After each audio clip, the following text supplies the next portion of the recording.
Everybody, batter up. My friends, Alex Jones here to tell you about some of the most important information concerning you and your family's health. Radiation levels have more than doubled in the last 60 years in the Northern Hemisphere from all of the nuclear testing and radiological accidents. Radioactive contamination is now in most of the food supply. There's only two ways to avoid this. Move south of the equator or properly protect your thyroid with Nascent Iodine. Looking to protect my family, I've done deep research. Nascent Iodine is the purest, cleanest, absolute best form of iodine to protect yourself and your family. It's made right here in the USA, completely non-GMO. I searched out the best quality and now have developed a double-strength form of Nascent Iodine, exclusively available at InfoWarsLife.com. Nascent Iodine is on record as one of the only safe ways to detox from fluoride poisoning. Survival Shield Nascent Iodine. Secure your super high-quality Nascent Iodine today at InfoWarsLife.com. That's InfoWarsLife.com. Introducing Pro One. All of your filtration in one system, portable, on the go. No more do you have 2 or 3 filters to just reduce sodium fluoride. You have a system that cuts out the sodium fluoride and up to 95% of hydrofluorosilicic acid. Advanced manufacturing technology combines silver-impregnated white ceramic with new Aquamedics advanced media for removal of fluoride and other heavy metals, all in one filter element. It is the only one that does it, and out of the gate, we have it discounted at 10% off with promo code WATER. This is the only system that in one unit helps reduce or remove pesticides, herbicides, chloramines, ammonia, and chlorine, hydrofluorosilicic acid, the most common form of fluoride not covered by other fluoride filter brands, and sodium hexafluorosilicate. Get your Pro Pure with the new Pro One filter today at InfoWarsStore.com or by calling 888-253-3139. The facts are in. The studies are legion. Sodium fluoride and other toxic members of the fluoride family are devastating the health and cognitive ability of the American people. So why are the social engineers adding it to the water? Simple. Dumb down the host population that the parasitic technocracy is feeding on. We may not have been able to get fluoride out of the water supply yet, but we can help to get it out of our bodies. I am extremely excited to announce the exclusive InfoWars Life Fluoride Shield formulation, fusing 6 of the best documented ingredients from around the world to help the body remove not just toxic fluoride residues from the body, but a whole host of toxic substances. Let's take a stand against the globalists by blocking their poisons with Fluoride Shield. I use Fluoride Shield every day. Secure your Fluoride Shield and other pioneering formulations at InfoWarsLife.com today. Let's start cleansing our bodies now and support the Info War at the same time. That's InfoWarsLife.com.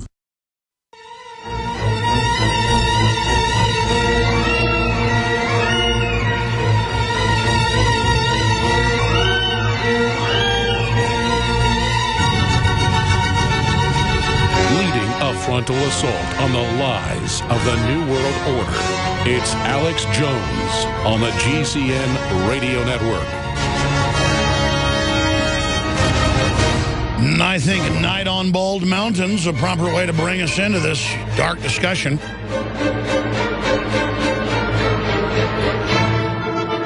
Look, they're building the entire internet, technocratic structure as a control grid.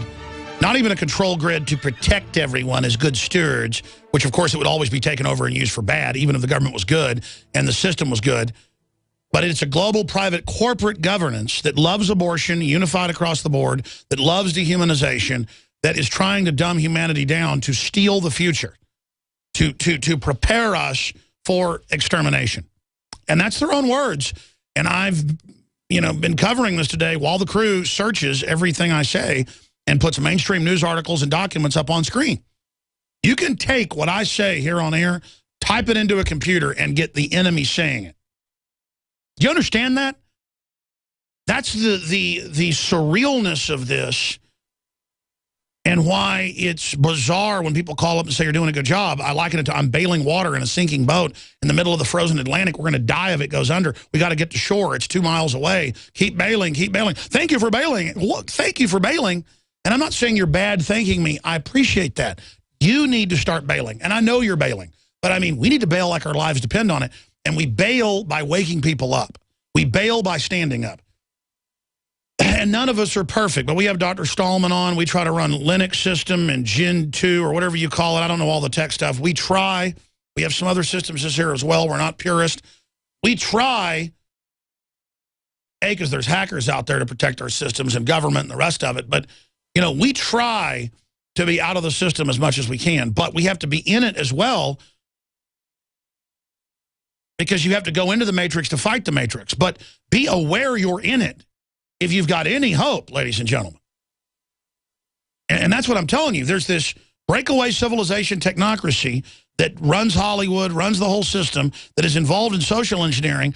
And I talk to the public who isn't awake, and they'll be watching social engineering if I'm in a hotel in the lobby and there's a TV on. And then I go, do you see that conditioning? Did you just see that? They're like, no, I didn't catch that. And if you mention, you notice they just did this. And they go, oh, yeah, they do that. Well, don't be comfortable with people that are trying to sneakily manipulate you. And then if you knew who they were, you'd really do that. Let's go to Julie here. Julie in California, thanks for holding her on the air worldwide. Hi, Alex. How are you? I want to approach the abortion issue both from a personal and professional side. I've been a nurse for 30 years. When I was 20, I was engaged. I got pregnant. I went and told my fiance at the time, you know, that I was pregnant, and I wound up getting beaten for about 4.5 to 5 hours. He did everything he possibly could to get me to lose that baby. I crawled into a closet that was beneath his stairs. I stayed there for about another hour until I heard him go upstairs. I grabbed my purse, ran out of the house, got to my car. Well, I mean, I'll tell you the response to a man beating a pregnant woman. That's what I'm going to teach my daughters. They get some boyfriend or husband, comes in trying to make a miscarriage, you pull your gun out and you kill them. And because it's better to be tried by 9 than carried by 6. And that's a normal response, by the way. Because, see, you know, notice the feminists would never tell a woman to do that.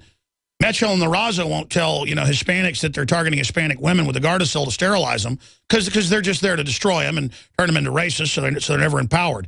And so I'm sorry to interrupt you. That's just incredible. You've been holding to tell the story. I just want to say that someone beating a woman in the stomach, trying to make them have a miscarriage, is trying to murder the baby. It's assault with a deadly weapon. Kill them. Now, I don't get how women put up with men that abuse them, but then women are mean to guys that are nice to them. I'm not judging you. I'm just saying in a general sense. Go ahead. Go ahead. So anyway, he followed me through the streets of Belmar in New Jersey. I finally found the police station. I went in. The desk sergeant took one look at me and says, "Oh my gosh," I passed out on the floor at that point. They took me to the hospital. My OB kept telling me, you know, all through my pregnancy, you know, you really should maybe think about terminating the pregnancy and whatnot. I said, no. I said, I don't care what happens. If this baby has a problem because of what's happened, I will deal with that. But I'm going to have this child. She's 32 years old, and she has no issues, none whatsoever, not one. Can you imagine the world without her? Nope, absolutely couldn't. You know, and now on the professional side, being a nurse, you know, I see women that come in. I've probably had, 8 to 10 women through 30 years of nursing that have come in that have had anything from torn cervix on the uterus. I have had them come in with severe hemorrhaging, which we wind up having to give them oxytocin so the uterus starts contracting. Oh, yeah, they say that abortion's safe and effective.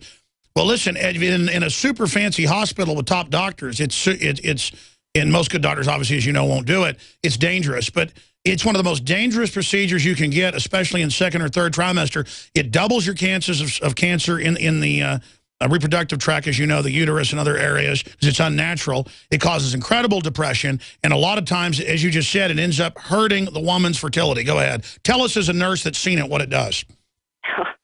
I mean, I've had women come in, and they wind up, with the hemorrhaging, they'll have blood clots.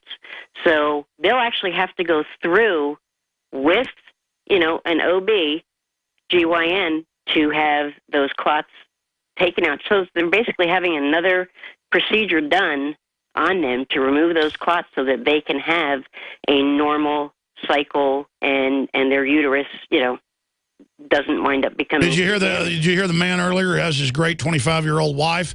And they've been trying to have babies, and she keeps having miscarriages at the start of the second trimester. And I said, what vaccine she take? Gardasil, which is designed. It's overwhelming. They can sue me if it's not true. It's out there. Gardasil is designed to do a soft kill sterilization where it doesn't sterilize you every time. It just causes incredible cyst and degeneration in the ovaries. And that's come out. And are they going to get in trouble? No. No, because that's a program. They're protected. Rick Perry, who said it was the law to take it when it wasn't, to create this hoax to give 11-year-old girls, it's the law that all 11 and 12-year-olds have this. It's the law in Mexico. All Mexican girls have this. It's not even a law. It's the same PR fraud. And you're like, well, there are a lot of Mexicans, Alex, and I thought you don't want open borders. I don't want open borders, not because I don't like Mexicans, but because they're bringing them up here and socializing them and getting them to become voters to make me a slave.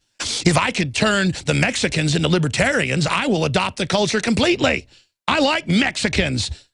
I love their food. I like Mexicans' culture. I like the whole 9 yards. I don't like their corrupt government. And I don't like their kids getting sterilized either. But that's why I'm a racist. Is because I don't want to sterilize all the Mexican girls. And that's why Metro and La Raza say I'm a racist. Is because I don't want to kill Mexicans. I'm sorry. Go ahead, ma'am. I hear you, but, the best thing is I've been married for 25 years, and my husband adopted my daughter, and we have a 23-year-old son, and he is as responsible as the day is long. He's going to fire academy, going to be a fireman. So, I hit the lottery. Well, that's awesome. God bless you. And you didn't have that abortion. Most young people I talk to, unless it's like really poor inner city or Appalachian type folks, a girl's 14, she gets pregnant. And then, I had cheerleader girlfriends and stuff that I didn't get pregnant, but, that later went out with their guys and got pregnant. And it'd be like a big deal at the school. And then I'd see them years later with their handsome son or daughter at the shopping mall or whatever and say, hi, to my old girlfriend. Oh, this is my son, this is my daughter. I ran into multiple, girlfriends I had. Who had kids later. And, they were grown up. They were beautiful. They were cool. They had kids. It accelerated their growth development. They were empowered by it. And they always said, thank God I didn't have an abortion. Thank God I didn't have an abortion. Thank God I didn't have an abortion. Thank God I didn't have an abortion. Over and over and over again. I'd meet those women when they were 20, 22 years old. I'd been dating them when I was 16, 17, you name it. And it was just, it's so fulfilling. So appreciate your testimony. Thank you for calling, Julie. Amazing testimony. I appreciate her holding to tell that story. Ken in Virginia, you're on the air. Go ahead. I'm actually amazed on how many people still fail to realize, even if you take a religion out of the whole abortion deal, that they don't even stop and think, well, where are the majority of these Planned Parenthood sites where all these abortions are taking place? Hello, they're in the run-of-the-mill type part of the city. And it's just like, it absolutely gobsmacked me that in addition to that they're now putting these clinics in the schools. And then, we already know that the schools fail the children because a lot of them don't even know how to read or write properly. And then yet they're like, oh, okay, well, we're just going to go ahead and allow our students or our children to be, educated on how, to, use contraception and stuff like that. Well, what they're doing is they're teaching abortion in the schools right now. Right. And what I don't understand is why don't these parents who apparently just don't get a clue about what's going on stop abdicating your role as a parent and start taking control of your kids? Well, that's it. We've got to look at the language. Public schools are not schools. They are indoctrination, brainwashing centers. And then the private Christian schools all want to be accredited? Believe me, my kids have been in them. The schools where they go 2-3 days a week to Christian Academy, which are great places. But you get sent home Michelle Obama literature they've got to fill out about what a healthy meal is. And it's not that GMOs are bad. It's not that fluoride's bad. It's just fat's bad, period, and eat Lunchables. It's basically government. It's ridiculous. It's like, what has Michelle Obama got to do with my children? And I appreciate your call. Great points. Let's talk to Scott in Washington. You're on the air.